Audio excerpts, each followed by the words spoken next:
একটা হাদিসে পেয়েছিলাম, বান্দা যখন মনে মনে আল্লাহকে ডাকে, আল্লাহ মনে মনে ওই বান্দাকে স্মরণ করে। আপনি রাতে শুয়ে আছেন, মনের মধ্যে অনেক কথা, হয়তো অনেক দোয়া আছে, চাওয়া পাওয়া আছে, কষ্ট যন্ত্রণা আছে, আপনি মনে মনে আল্লাহকে ডাকছেন। ডাকতে ডাকতে আপনার চোখ দিয়ে পানি বের হয়ে গেল। আপনি বুঝে নিয়েন ঠিক ওই মুহূর্তে আল্লাহ আপনাকে স্মরণ করেছে, এবং আল্লাহ আমাদের খুব কাছে আছে। ওয়াইদা সাআলাকা ইবাদি আন্নী ফাইন্নী করিব। নবী বলে দাও, তোমাকে যখন আমার বান্দারা আমার সম্পর্কে জিজ্ঞেস করে, বলে দাও যে আমি খুব কাছে আছি। উজিবু দাওয়াতাদ দাঈ ইযা দাআন। দোয়াকারী যখন আমাকে ডাকে, আমি তার দোয়া শুনি। আল্লাহ আমাদের খুব কাছে আছে। কত কাছে?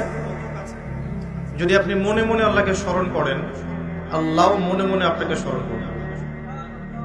যদি আপনি একটা সমাবেশের মধ্যে আল্লাহকে স্মরণ করেন, আল্লাহ এর চেয়ে উত্তম সমাবেশে আমাদের কথা স্মরণ করবেন। আল্লাহ পাক এত কাছে আছেন যে প্রত্যেক রাতের শেষ অংশে আল্লাহ পাক প্রথম আকাশে নেমে আসা। আল্লাহর নেমে আসাটা কেমন সেটা আমরা ব্যাখ্যা করতে পারবো না। এটা ব্যাখ্যা করার জ্ঞান যোগ্যতা কোনোটাই আমাদের নেই। আল্লাহর রহমত নিকটবর্তী হয়। বেশি গরম। আল্লাহ পাকের রহমত নিকটবর্তী হয়। এই সময় আল্লাহ পাক আহ্বান করতে থাকেন বান্দাদের উদ্দেশ্যে, কে আছো আমার কাছে কিছু চাইবে, আমি তোমাকে সেটা প্রদান করব। কে আছো আমার কাছে কিছু দোয়া করবে, আমি তোমার দোয়া শ্রবণ করব। কে আছো আমার কাছে ক্ষমা চাইবে, আমি তোমাকে মাফ করে দেব। প্রত্যেক রাতের শেষ অংশে আল্লাহ রাব্বুল আলামিন এইভাবে আহ্বান করতে থাকেন ফজর পর্যন্ত। আর এই সময়টা দেখবেন আমরা হয় ঘুমে কাটাই, অথবা ফেসবুক, অথবা ইউটিউব, অথবা ক্যাসিনোর মধ্যে, কেউ জুয়াখানায়, কেউ পতিতালয়ে, কেউ আল্লাহ বিরোধী পরিকল্পনা করতে ব্যস্ত থাকে। কিন্তু আল্লাহ পাক প্রত্যেক রাতে তার বান্দাদের উদ্দেশ্যে এই আহ্বানটা করে থাকেন। আল্লাহ পাক এত কাছে। মানুষ সেই আল্লাহকে ভুলে গেছে যেই আল্লাহ পাক ছাড়া ইবাদত পাওয়ার যোগ্য দ্বিতীয় কোনো ইলাহ নেই। এক সময় যে আল্লাহ ছিলেন আর কিচ্ছু ছিল না, শুধু আল্লাহ ছিলেন, আর কিছুই ছিল না। এই মহাবিশ্বের কিচ্ছু ছিল না। এক সময় শুধু আল্লাহ থাকবেন, এই মহাবিশ্বের কিচ্ছু থাকবে না। কুল্লু মান আলাইহা ফান ওয়া ইয়াবকা ওয়াজহু রাব্বিকা যুল জালালি ওয়াল ইকরাম। প্রত্যেকটা বিষয় বস্তু ফানা হয়ে যাবে, শুধুমাত্র আল্লাহ রাব্বুল আলামিনের সত্তাটা বাকি থাকবে। আল্লাহ পাক সূরা আর রহমানে একটা আয়াত বারবার বলেছেন, ফাবিআইয়ি আলাই রাব্বিকুমা তুকাযযিবান।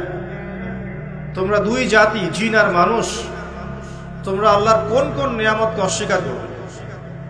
কেন জিন আর মানুষকে বলা হচ্ছে? কারণ সূরা জারিয়াতের 56 নম্বর আয়াতে আল্লাহ পাক বলেছেন, ওয়ামা খালাকতুল জিন্না ওয়াল ইনসা ইল্লা লিয়াবুদুন। আমি জিন আর মানুষকে শুধুমাত্র আমার ইবাদত করার জন্য সৃষ্টি করেছি। এই কারণে জিন আর মানুষকে উদ্দেশ্য করে আল্লাহ পাক সূরা আর রহমানে বারবার বলছেন, তোমরা আমার কোন কোন নিয়ামতকে অস্বীকার করবে।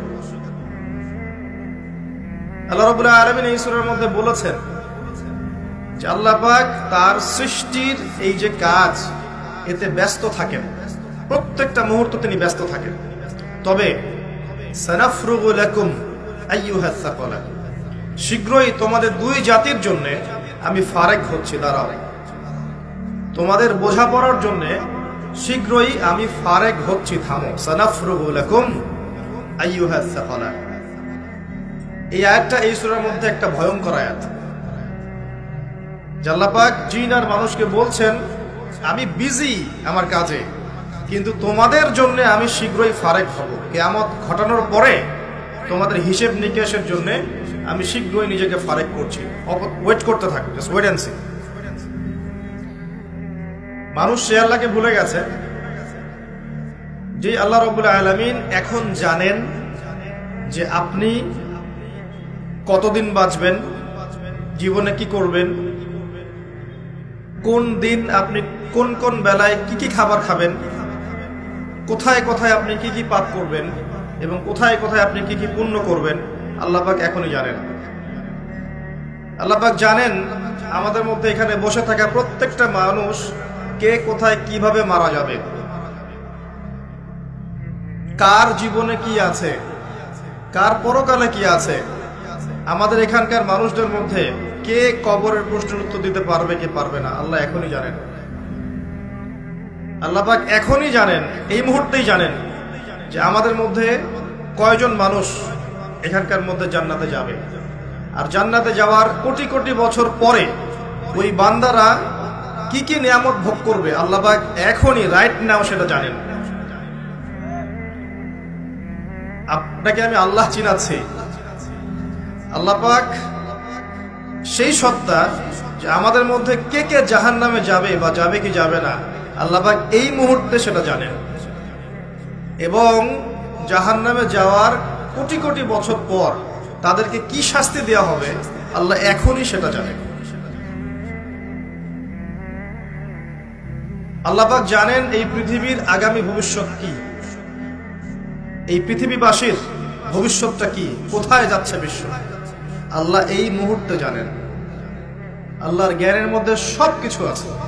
শুধু তাই না, পৃথিবীর শুরু থেকে নিয়ে শেষ দিন পর্যন্ত মানব জাতি পৃথিবীর বুকে কি করেছে না করেছে আল্লাহ পাক প্রত্যেকটা বিষয় লিখে রেখেছেন। ওয়ামা কানা রাব্বুকা নাসিয়া, এবং আপনার রব কিচ্ছু ভুলে যান নাই।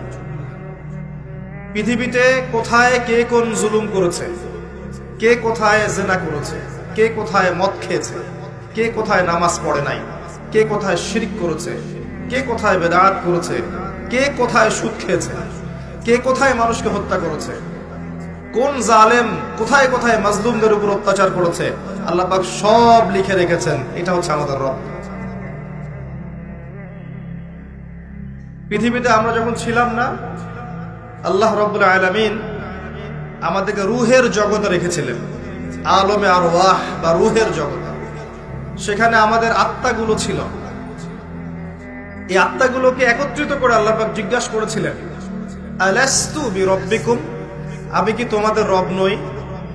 সবাই আমরা বলেছিলাম, আমরা যারা আছি এখন, জীবিত মৃত ভবিষ্যতে আসবে, আমরা সবাই এক বাক্যে বলেছিলাম, বালা, অবশ্যই আপনি আমাদের রব।